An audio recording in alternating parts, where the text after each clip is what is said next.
Hi everyone. Now let's understand principle of treatment. Means depending on the kind of microbes entering our body, there are this treatment. Okay. So what are the principles behind this treatment? The first question here is that what are the steps taken by your family when you fall sick? All right.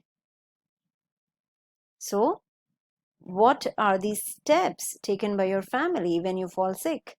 Okay, sometimes we just feel better if we just sleep for some time. All right, so if we are having normal headache and if we sleep for some time, then after getting up we feel very cool, like we feel better, right?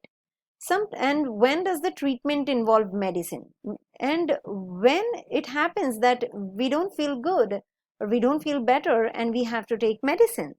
Okay, so basically what happened that see uh, based on what we have learned so far, it would appear that there are basically two ways to treat the infectious disease. One is to reduce the effect of disease, and the other is to kill the cause of the disease. So basically there are two ways to treat any disease. The first one is just to reduce the effect of this disease, means symptoms. Effect of the disease means symptoms, of course. And the next one is to kill the disease, to kill the cause of the disease, that are immediate causes of the disease. All right. So ये दो तरीके होते हैं किसी भी line of treatment के. Okay, so for the first one मतलब कौन सा, जहां पे हम इफेक्ट को रिड्यूस करते हैं. So we basically what do in the first one, we provide treatment that will reduce the symptoms, right. We provide the treatment that would reduce the symptoms. जैसे मैंने बताया कि वो सिम्टम्स रिलेटेड होता है. Effect of the disease means what? Symptoms. And if we want to reduce the symptoms, then we have to go for the first one. The symptoms are usually what kind of symptoms we come across or we experience? Inflammation में क्या क्या होता है? Fever होता है, pain होता है, right? तो ये सारे कुछ symptoms हैं. पेन है, लूज मोशंस हैं जो कभी होते हैं, तो ये सारे इन्फ्लेमेशंस हैं. These are the symptoms of inflammations. और इन सिम्टम्स को हमें कम करना होता है. Okay, so what we can do is we can take bed rest, right. Sometimes we just bed rest is enough so that we can conserve our energy, so that our energy is being utilized to fight the microbes or maybe the symptoms. This will enable us to have more of it available to focus on healing. जैसे मैंने बताया कि हमारी body खुद heal हो जाती है, but उसको हीलिंग करने के लिए उसकी एनर्जी को एक जगह पे चैनलाइज करना पड़ता है. अगर आप बीमार हो और अगर आप कंटिन्यूसली काम कर रहे हो, तो आपकी जो बॉडी का इम्यून सिस्टम है वो हर जगह पे बढ़ जाएगा, मतलब वो फोकस नहीं कर पाएगा हीलिंग पे. But if you are not feeling good and if you relax, if you take rest, then what happens is your body starts focusing on the problem areas, right? And then it start focusing on healing process. All right, so this is how you can take care of the symptoms. But this kind of symptom directed treatment, तो ये जो होते हैं first line of treatment, वो क्या है? Symptom directed treatment है. मतलब सिम्टम सिम्टम रिलेटेड, मतलब उसको सिर्फ हम सिम्टम्स कम करते हैं, right? So it will not make the infecting microbe go away. So just by symptomatic treatment, the microbes will not go away naturally. So for that, we need to be able to kill off the microbes, right? So the first line of treatment is symptomatic treatment, in which the symptoms are being reduced with the help of either rest or maybe sometime medicines. But that itself is not the cure of the disease. So to cure the disease itself, we need to kill the microbes. All right. And how do we do that? How can we kill the microbes? So the one way is to use medicines that kill microbes. All right. So we know that microbes are, classified in different categories, like virus, bacteria, protozoa, fungi. All right. Some are unicellular, some are multicellular. All right, like worms and all. So depending on their mechanism, depending on their biochemical life process, the treatment differs. So जिस type के microbes होते हैं उसी type के उनकी biochemical life process होती है, और उनकी बायोकेमिकल लाइफ प्रोसेस जो है वो एक्चुअली पाथवेज है जिसमें वो खुद स्प्रेड होते हैं, और उस पाथवे को हमें कैसे ब्लॉक करना है वो डिपेंड करता है माइक्रोब्स पे, राइट? मतलब किस किस माइक्रोब से डिजीज हुआ है तो उसकी बायोमैकेनिकल प्रोसेस क्या है और उसका पाथ क्या है स्प्रेड होने का, डिपेंडिंग ऑन दैट मैकेनिज्म उसको ट्रीट किया जाता है, मतलब उसको किल किया जाता है, right? For example our cells may make new substances by a mechanism different from the used by the bacteria. मतलब हमारे जो बॉडी सेल्स हैं वो बैक्टीरिया से डिफरेंट है, ऑफ कोर्स, राइट? तो बैक्टीरिया का बॉडी मैकेनिज्म अलग है और हमारी बॉडी के जो सेल्स हैं उसके मैकेनिज्म अलग है। तो ऐसा नहीं है कि हम बैक्टीरिया को मारने के लिए जो मैकेनिज्म यूज करते हैं उससे हमारे बॉडी सेल्स भी मर जाते हैं, right?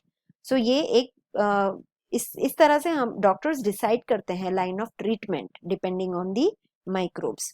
So in that process we have to find a drug that block the bacterial synthesis pathway affecting our own.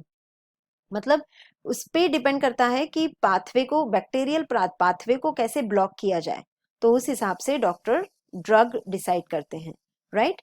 And this is what is achieved by the antibiotics. तो एक example है antibiotics का जो हम सबको पता है. So there are different drugs, okay, like this available in a market, and there are drugs that kill protozoa such as malarial parasite. तो एक मतलब ऐसी भी ड्रग्स अवेलेबल हैं जो प्रोटोजोआ को किल करती है ताकि मलेरिया के सामने फाइट कर सके वो, ठीक है? Means to cure the malaria disease, means to kill the malarial parasite. Okay, now this is what we have seen कि depending on biochemical मतलब depending on the microbes that enter our body, depending on the number of microbes that are present in our body, the treatment is going on. मतलब we decide the treatment depending on all these factors. Now see, one reason why antiviral medicine is harder than antibacterial medicine. से antiviral medicine बहुत difficulty से बनती है जबकि antibacterial medicine easily बन जाती है, क्योंकि बैक्टीरिया के जो मैकेनिज्म है वो पता है, ओके, मेडिकल साइंस में. बट जो वायरसेस के मैकेनिज्म है, तो वायरस एग्जैक्टली क्या करता है? Virus is not active when outside our body, और जब वो होस्ट की बॉडी में एंटर करता है, होस्ट मतलब जिसकी भी बॉडी में वो जाए वो होस्ट बन जाता है, तो वायरस क्या करता है कि वो होस्ट की बॉडी का मैकेनिज्म खुद अडॉप्ट कर लेता है. तो प्रॉब्लम क्या होती है कि अगर ऐसी मेडिसिन बनाई जाए कि जो वो वायरस को किल कर सके, बट वायरस किसकी मैकेनिज्म यूज कर रहा है? होस्ट की बॉडी की. तो अगर हम ऐसी मेडिसिन दे तो उसमें तो होस्ट की बॉडी को भी प्रॉब्लम हो सकती है, राइट? और इसीलिए बहुत ही डिफिकल्ट होता है एंटीवायरल मेडिसिन बनाना, ठीक है? फिर भी साइंस ने काफी प्रोग्रेस किया है, एडवांस टेक्नोलॉजी है, और मेडिसिनल भी काफी, मेडिकल टेक्नोलॉजी भी काफी बड़ी है, और अब थोड़ा बहुत पॉसिबल है एंटीवायरल ड्रग्स बनाना, बट फिर भी वो एंटीबैक्टीरियल से तो कम ही पॉसिबल है, ठीक है? सो they enter our cells. They means who? Virus. So they enter our cells and use our machinery for their life process. मतलब वो हमारी ही मशीनरी से उनका लाइफ प्रोसेस चलाते हैं. तो क्या होगा अगर एंटीवायरल मेडिसिन बनाई जाए तो वो हमारी ही मशीनरी को डैमेज करेगी. मशीनरी मतलब हमारे ऑर्गन्स को डैमेज करेगी. तो इसीलिए ये बहुत डिफिकल्ट हो जाता है. This means that there are relatively few virus-specific targets to aim at, naturally, of course. Despite this limitation, there are now effective antiviral drugs like for HIV control. Okay? मतलब देखो, इसको क्योर नहीं किया जा सकता, बट उसको कुछ हद तक कंट्रोल किया जा सकता है. मतलब पेशेंट की जो लॉन्जेविटी है, जो लाइफ स्पैन है उसका, वो कुछ हद तक बढ़ाया जा सकता है, राइट? तो इस तरह से प्रिंसिपल ऑफ ट्रीटमेंट होते हैं. So basically principle of treatment दो चीजों पर डिपेंड करते हैं.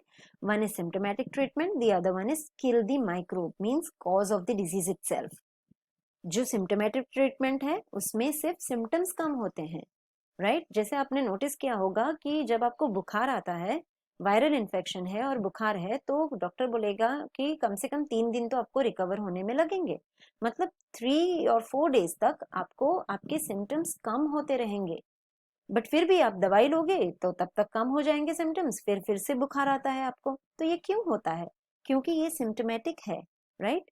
कुछ लिमिट तक ट्रीटमेंट मतलब मेडिसिन आपको बुखार कम करती है, बट जैसे ही मेडिसिन की जो इफेक्ट है वो चली जाती है तो आपको फिर से वो इन्फ्लेमेशन बॉडी में स्टार्ट हो जाता है, क्योंकि जो डिजीज कॉजिंग माइक्रोब्स हैं वो तो आपकी बॉडी में एक्टिव ही है।